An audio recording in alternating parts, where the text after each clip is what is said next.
mental workers, you're listening to the Mental Work Podcast, the podcast about working in mental health for early career mental health workers. As always, I'm your host, Bronwyn Milkins, and today we are talking about imposter syndrome, or rather revisiting it. Imposter syndrome was one of the first episodes I recorded on, and I wanted to revisit it now that I'm later in my career. I've got different thoughts about imposter syndrome and just different experiences. It's something that I think a lot of people in our profession can relate to. And so if you've ever felt like you're faking it as a therapist or fear being found out as incompetent despite evidence to the contrary, you're definitely not alone. And in this episode, it's a collaboration with me and Marie Vakakis from the Inside Social Work podcast. And together we're going to revisit imposter syndrome. We're going to have a look at why it's so common amongst early career clinicians in particular, how we've both seen it evolve over time through practice, feedback and growth. So, hey Marie, it's so nice to have you back. It's always nice to be back. Now I have like a running list of things. I'm like, oh, who can I talk to this about? I'm like, this can be with Bronwyn. Yeah, it's awesome. And my understanding is that you had an early episode on your podcast about imposter syndrome as well, right? Yeah, about 3 years ago. So when you brought it up as a topic, I was like, oh, this is really cool because I did one and I remember actually doing it with some, back then I had a Facebook group for Inside Social Work. Now I closed it down. But it generated a lot of discussion and people had kind of emailed and DM'd me. And now listening to it again, I'm like, oh, I've changed. I've learnt new things. I've seen it differently. So it's really good to do a second one. Yeah, and I remember in your podcast in particular because I listened back to your episode and it must have been around the time that this big article came out which was titled Stop Telling Women That They Have Imposter Syndrome. And I remember reading that at the time as well. And I think that influenced a lot of your thoughts as well. Yeah, it did. I should have reread it for this, but I have some pretty good memories of it. But yeah, maybe I'll just link to that in the show notes and people can check out the first one. It's just not going to be like part 2 that you'll miss out on something amazing if you just listen to this episode. So what were you thinking? This was one of your first ones that you did. This was about halfway in my career because my first lot of podcast episodes were interviews. I felt like too much of an imposter to actually even have a solo episode. Oh, interesting. So that was quite interesting to think about that. Now I do more solo episodes, but what was it like for you revisiting that? It was really interesting. I think the key question that I've got now, which I hope that we can unpack later in this episode, is does imposter syndrome ever go away? Because I think I've come to a place of acceptance that I'm going to be having some feelings of self-doubt.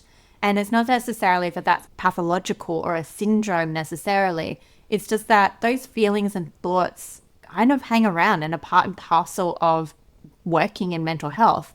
And so I think, yeah, that's what I'm left with. I'm like, does imposter syndrome ever go away? And how can I manage it so that it's not interfering too much, I guess. But I thought that we could first start off with what are we talking about when we talk about imposter syndrome, because I think a lot of people are talking about different things. So I'll just start off with a definition that I picked up from the Australian Psychological Society. A situation in which highly accomplished, successful individuals paradoxically believe that they are frauds who will ultimately fail and be unmasked as incompetent. It was originally described in relation to a group of female college students. I think that was just one of the early studies. And these people, despite excellent grades, nonetheless felt that their achievements had somehow been the result of chance or error.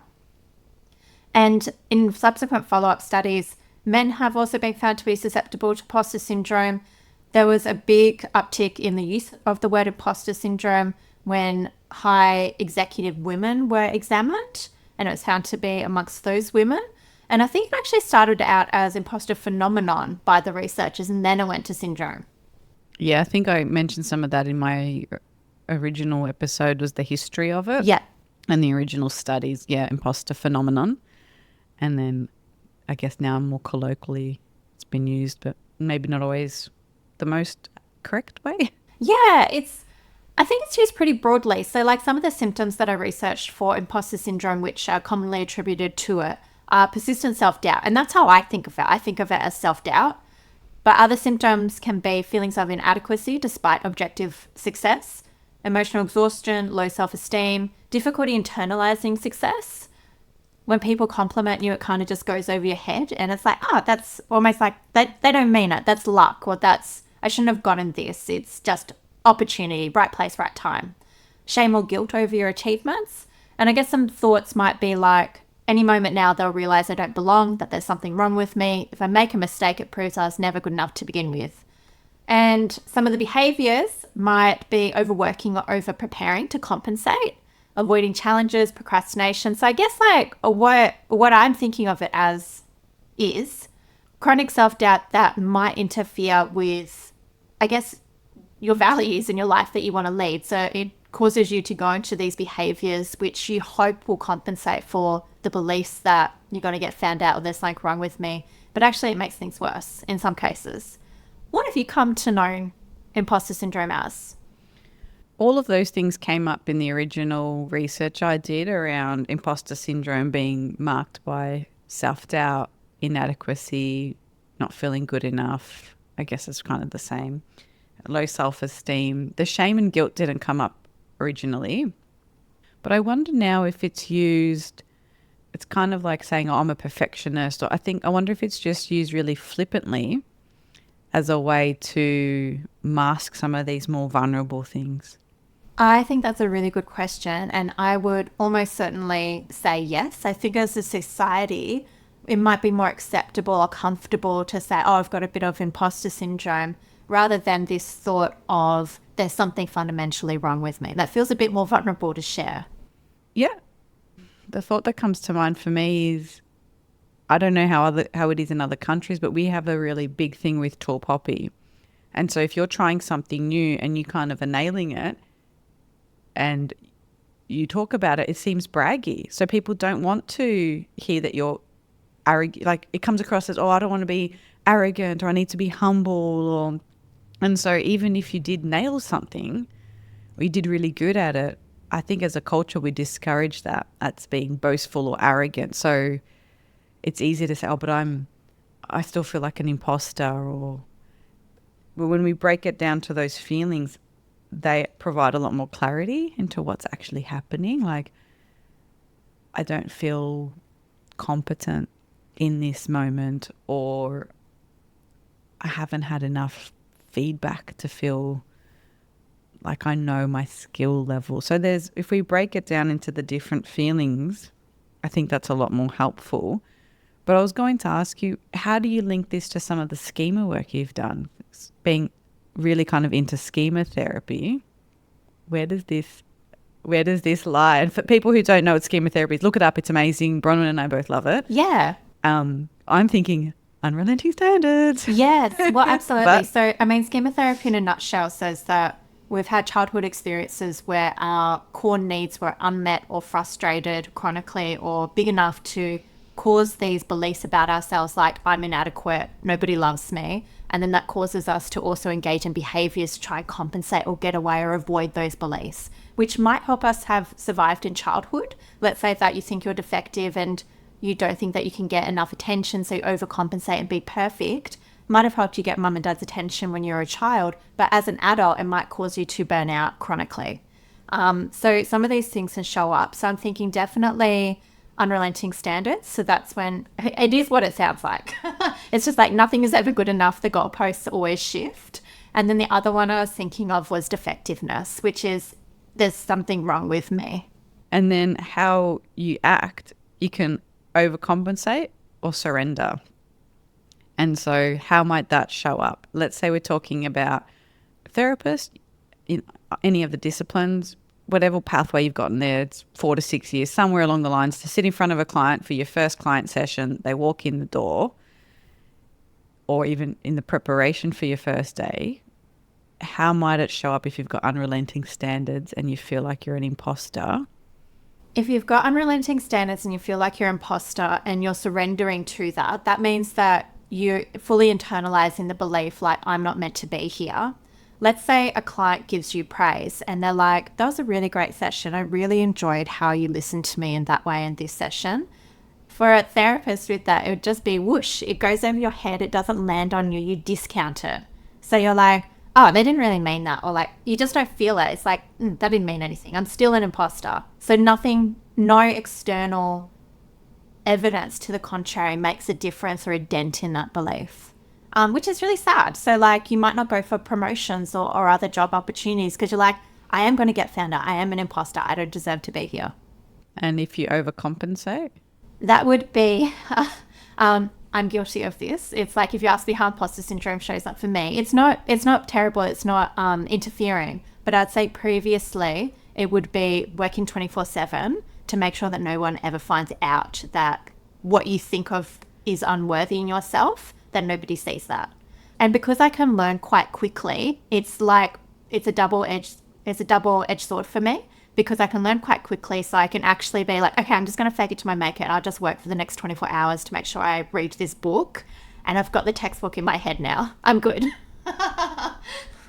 But then, like, you know, you don't sleep for a few days, or like, yeah, you're tired and you're just running on empty to make sure that people don't have this view, which is completely false.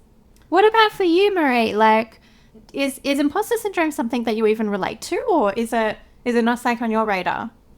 Yeah, it is. And even re-listening to that episode, I remember how long it took me to actually do that episode, because I had this thing in my head, and it still shows up, but it's like, surely there's someone out there who's done their PhD on imposter syndrome. Who am I to do an episode on this? Who am I to start a conversation or to share my thoughts? Like, I'm not an expert. I didn't write that original research study. So I had this, and maybe it's because I do admire and have quite a lot of respect for academia. I also hate parts of it. So that's quite a contradiction there. But I felt like I'm not the expert, and I don't want to be putting junk out there into the world. And yet I talk about it with families, with clients. I talk about it with peers. It comes up in supervision. So how do I explore this topic? So there is a bit of that. For me, shows up a lot in putting content out there. And I was taking some notes as I was re-listening. I hate re-listening to myself, by the way. When I listen to myself talk, in my head, I sound like a 13-year-old teenager, and I don't like that. Oh, I don't want to even think about that. I just don't enjoy it. No. For me, it shows up in putting out stuff. So the first webinar I did, I was like, well, who's going to come to me? I'm not the expert. If I run, like I did some presentations at conferences, like, why would people come and watch me? I'm not an expert. So I had this belief that you had to be an expert in something, like completely 100%. No one could debate it. That was your, 10,000 hours in that topic. And I worked with a business coach actually who rephrased it as, you don't have to be an expert, you can be a contributor. So once I started to see it like that you don't have to be an expert, you're a contributor. Or you're a contributor, not an expert. That shifted it. That I can share what I've learned up to this point, how I've interpreted it, and learn as I go and document that as I go. And if you're in private practice and you're doing marketing, you might have come across Gary Vaynerchuk, and he's got a lot of really great marketing books. But he talks about this, just document your learning as you go. So it could be, hey, I came across this term imposter syndrome, never heard of it before. Here's what I've learned so far. And then 3 years later, we have another podcast episode where it's like, hey, I re-listened to this old one.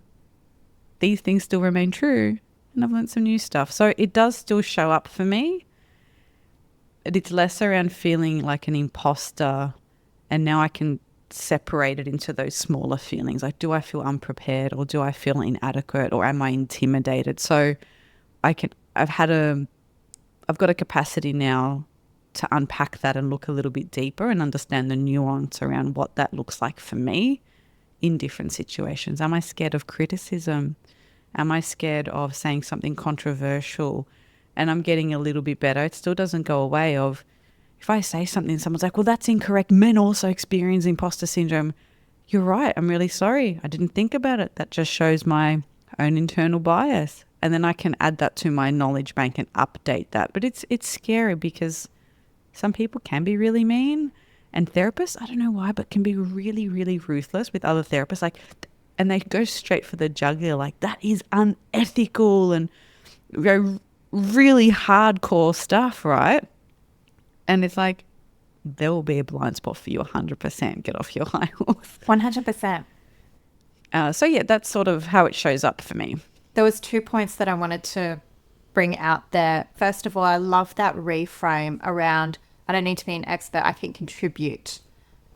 That's so great, and I'm so glad that it's worked for you, because I think a lot of early career professionals, they would be like, I'm not the expert, and this person has 20 years experience on me. They're allowed to speak, but I'm not. I'll need to gain 20 more years before I have anything to say about being in this profession, about my work experiences, about anything really.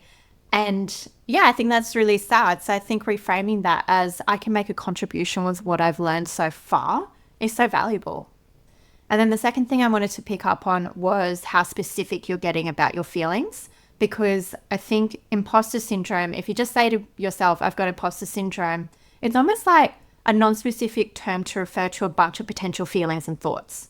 Whereas you're saying that you're able to, I guess, examine more deeply what it is that you are feeling in that specific moment. Is it intimidated, frightened, anxious, inadequate? And really, I guess, examine that for yourself, which I think is awesome too. Because imagine how we would look at it with something, and this example, I haven't fully formed it yet, so if it doesn't make sense, we'll just delete it. You know, imagine if someone did a animation, I don't know, Pixar made a movie about fish, and then Disney were like, oh, well, we can't make a movie about fish because someone else has made a movie about fish. And then they just never made another movie about fish, or redo the reanimation of, or the live action of The Little Mermaid or something. So when you think about it like that, it's like we can all contribute. We don't all have to watch the same one movie just because one person did it. We don't have to listen to the same one speaker on a topic. Even experts in their field will have disagreements. Even something that seems really black and white and right or wrong can have shades of grey and difference of opinion. And so maybe it's how we structure our society to think about right or wrong, fact, provable, and we've lost those interpersonal skills of curiosity, conversation, conflict management. That makes this a lot more pressured. Maybe it's as a bigger systemic thing.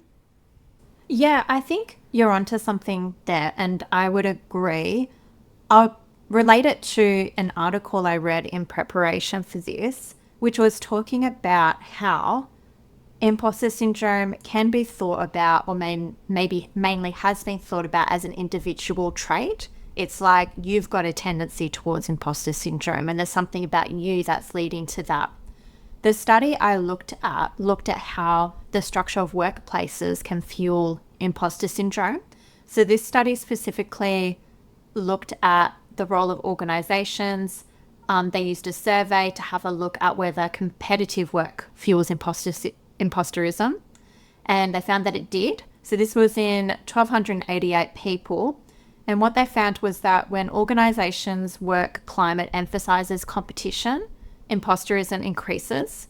This is partly explained by employees' tendencies to compare themselves to higher functioning employees in these competitive work climates. So it's not just something inside of you, it's something that can be created by systems outside of you, which I thought was really interesting.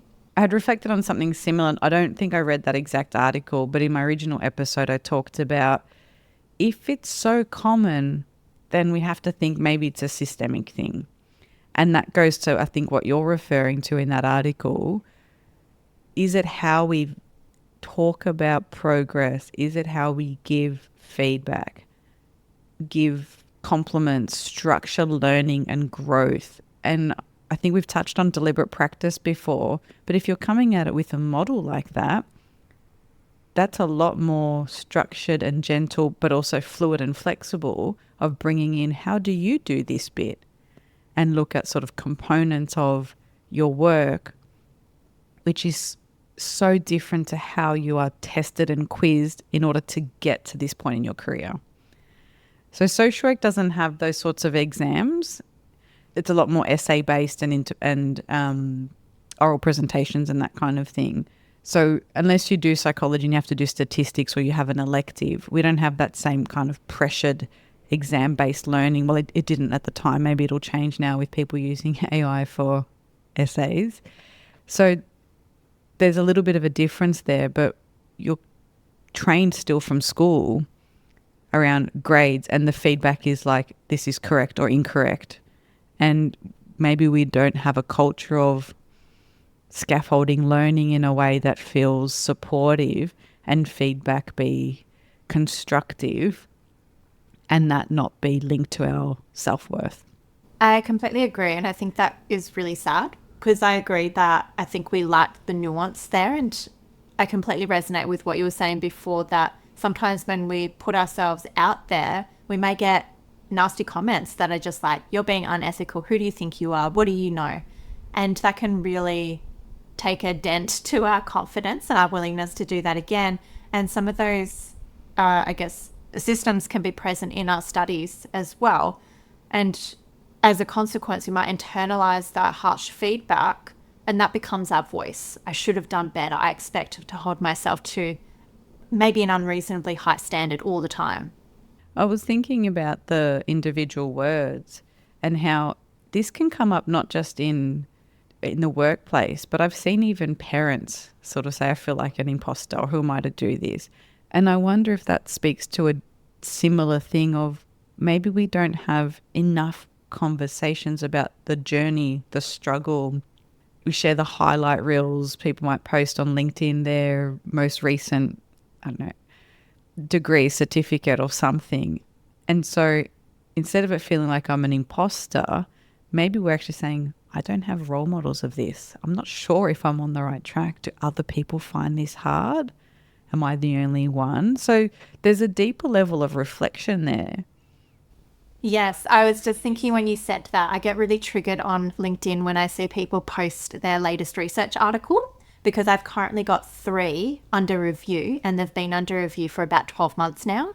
And you don't see people posting on LinkedIn being like, oh, I'm waiting for my paper to be accepted, and this is the 5th journal I'm submitting to, which is like my experience. And I know it's a common experience. You just don't see that. You only see the end result, which is this is the published paper. And it makes me feel inadequate. And I'm like, why are they so easy to get their articles accepted? Whereas maybe the question is, is it this hard for everybody? And if everyone said, yeah, then you wouldn't feel like an imposter, because you wouldn't be different to the norm. That would be the norm. But we hide that.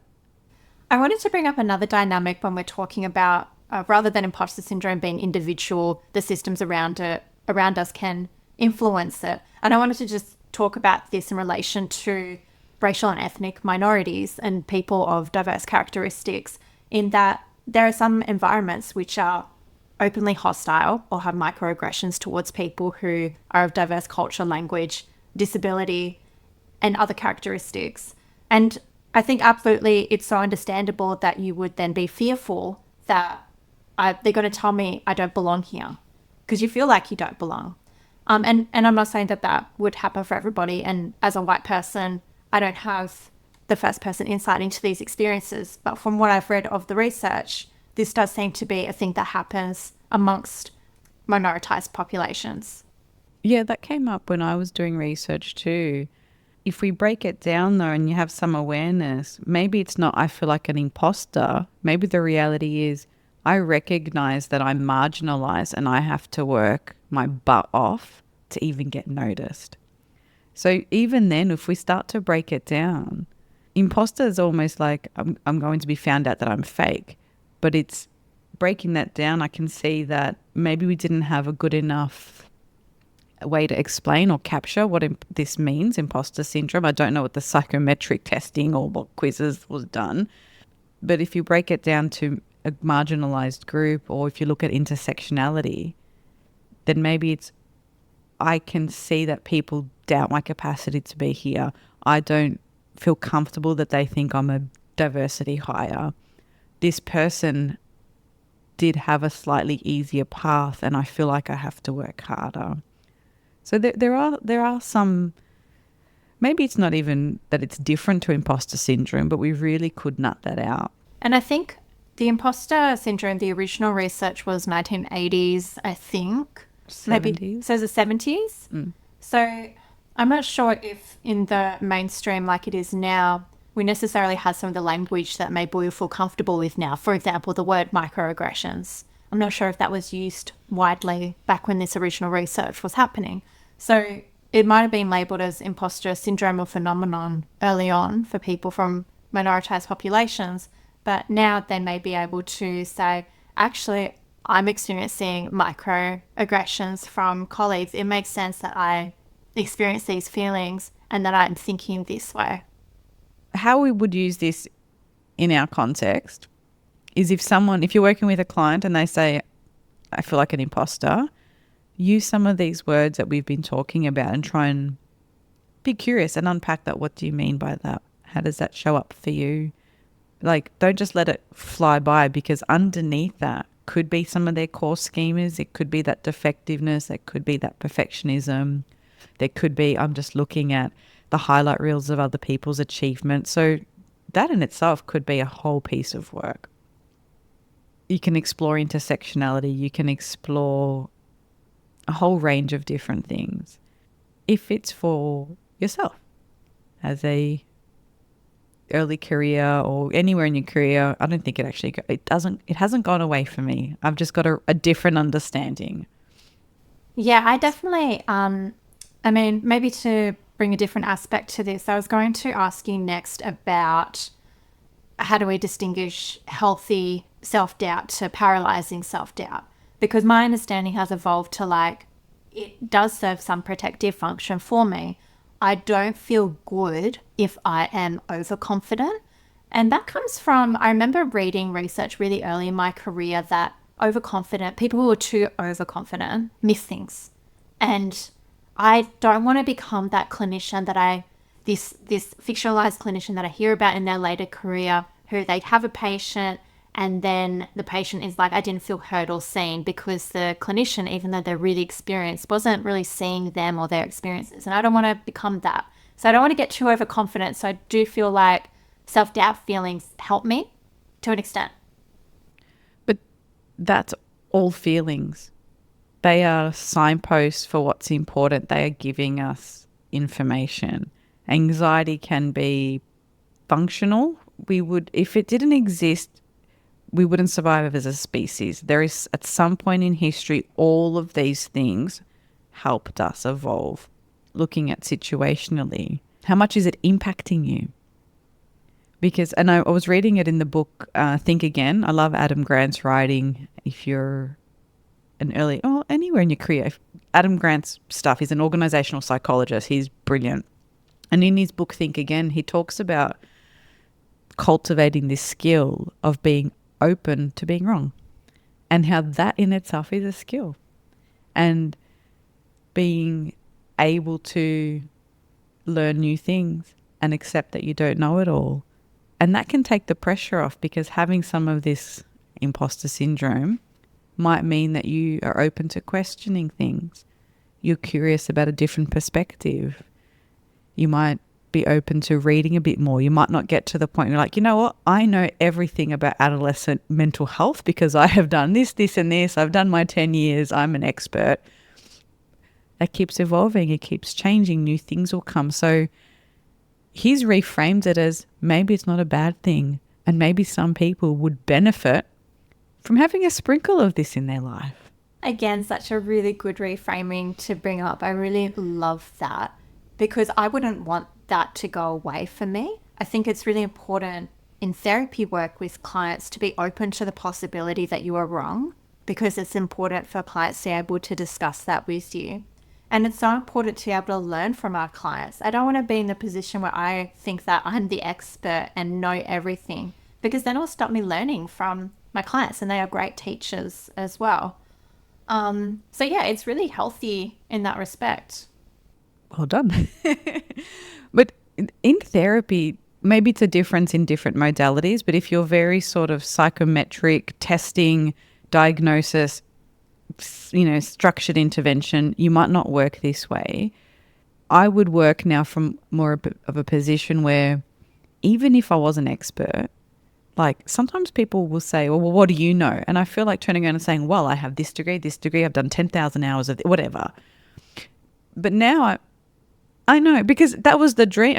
Originally it was get into this uni, and then I did a master's at Melbourne, and I did like all of these things to get the credentials that nobody gives a crap about.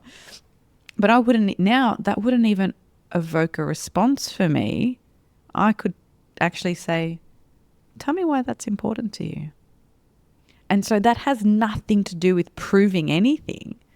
I could use that now as a point of curiosity and not get defensive about it. So I'm learning now that I don't need to be an expert in the content. I can refine and work on the relationship.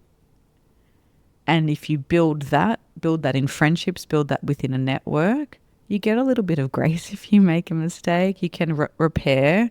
Conflict is normal.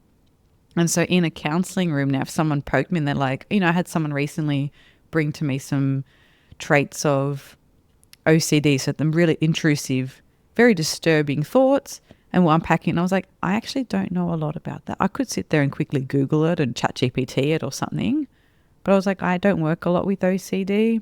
Knowing you over our history, these are some contributions to, I think, increased stress, which might be increasing this. If you want more support around it, I'd have to refer you out. Because I see too many people early in their career, and I see their Psychology Today profile and they've ticked all these things. I'm like, I'm sorry, but you cannot specialize in 20 things. You can't be proficient as a graduate in all of these different modalities. And so they're in for a bit of a shock as well. Yeah, you can't be everything to everyone. That is such an excellent point, Marie. I loved hearing you raise that point. I think it's so crucial to raise as something that's changed over time potentially. Like, did you have that same self-assurance, say, 5-6 years ago? No. But that was the system.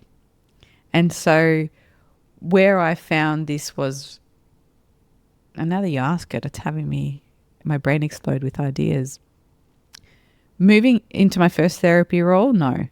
I would not have had that capacity. I felt like I really had to have the answers, and I had to have the right tool, and had to be the most robust, up-to-date thing. And I was doing all the training I could through, the mental health, what is it? It was like the mental health academy. I was going to meetings at Origin, like their training, Headspace. I was everything. Mental health first aid. I had to know it. I had to prove it. I had to be able to tell a parent that statistics are 1 in 4 young people at this age, and I had no idea. But our teaching, our learning didn't support how to integrate all of that knowledge into the room with someone. Going through my family therapy masters, different experience, because it was all about how you show up in the room. You had live reflective practice. You got the feedback supportively, constructively. You got to rewatch it. You got to improve for next time. So I didn't come out of that feeling like I'm an imposter. I feel like I've done a good enough job, and now I have the systems in place to bring a difficult client to supervision, to know that if I have this reaction, that it's a me thing, and I talk about that in therapy. So when we go back to that earlier point of maybe there's something in how we are taught in the environment, I look at that experience and I think that was a distinct difference in how we're supported. Sometimes recently I had a family of 6 walk in the room and I was like, oh my God, what am I going to do? But I had to remember, I don't have to solve 22 years of their problems in a 90-minute session. I've got the skills to start this conversation and we take it from there. I do think that awareness, comes with practice and experience and self-reflection of what I can do and what I can't do, and being comfortable in being good enough with what you can do, rather than feeling inadequate or that you need to do more or that you're going to get found out. Yeah, I think that's quite a skill. I'm glad that you've had that journey. It does resonate with me as well. I think early on in my career, if a client, say the example you gave before of, let's say a client is like, what do you know? I would have a redness in my face, and I would notice the feelings bubble up in me. And I wouldn't necessarily respond defensively, but I might have been curt. I might have been a bit short. Whereas now, like you said, I'm able to stop, notice what's happening, have the curiosity. And for me, I'm thinking this is an opportunity to learn more about where this client is coming from. And I'm really interested because I'm like, this is like about them. I feel assured in me. I don't think this is about me. I think this is something that's going on with them. Yeah. So as a kind of wrapping up, what would you recommend people do? Yeah, if they're listening to this and they're thinking they can't do their job or they can't contribute, what are some words of wisdom that maybe you wish you knew when you were first starting? And anything practical that could be put in place? I reckon in terms of practical things, it would be noticing where you're at. So really being honest with yourself, what is happening. I guess I wish earlier in my career I had been honest with myself about the overcompensation. And I thought this is what I need to do to be at the baseline level of being acceptable in this workplace. And maybe that wasn't the case. And it would have been beneficial for me to have shared those fears or thoughts with a therapist or a supervisor to be able to get that external perspective, but I didn't. I just did those things in secret, and I was like, okay, I'm just going to learn all of this. So I'd recommend talking about it. I think that can be hugely helpful. And then if you need a period of going through your own therapy to unpack this, I'd really recommend doing that, because these thoughts and feelings, they're going to catch up with you later, particularly if they're ingrained schemas. They're going to pop up again and again and again and again, and you're going to be triggered in the same way. And if you don't have that awareness, then it's not going to change. It may impact your work in different ways. So that would be the practical advice. I think the words of wisdom is that you don't have to know everything. You're a student and you're learning, and we're all students. We're still all learning. I really love beginner mindset. Is this concept I learned when I did yoga a lot, and it is approaching each yoga session with beginner mindset. What is this? I'm going to be curious. I'm going to allow myself to be a beginner at this and notice what happens. And I think applying that to therapy is really helpful. And yeah, to be kind and gentle with yourself, because sometimes other people are not. And so we need to apply that kindness and gentleness to ourselves even more. It's even more important to be kind and gentle to ourselves rather than punish ourselves. Okay, back at you. Practical things, words of wisdom. The least positive one, I guess, is adjust your expectations. So you might have worked really hard at school, at uni to get to where you are. And sometimes for clients, they don't give a fuck.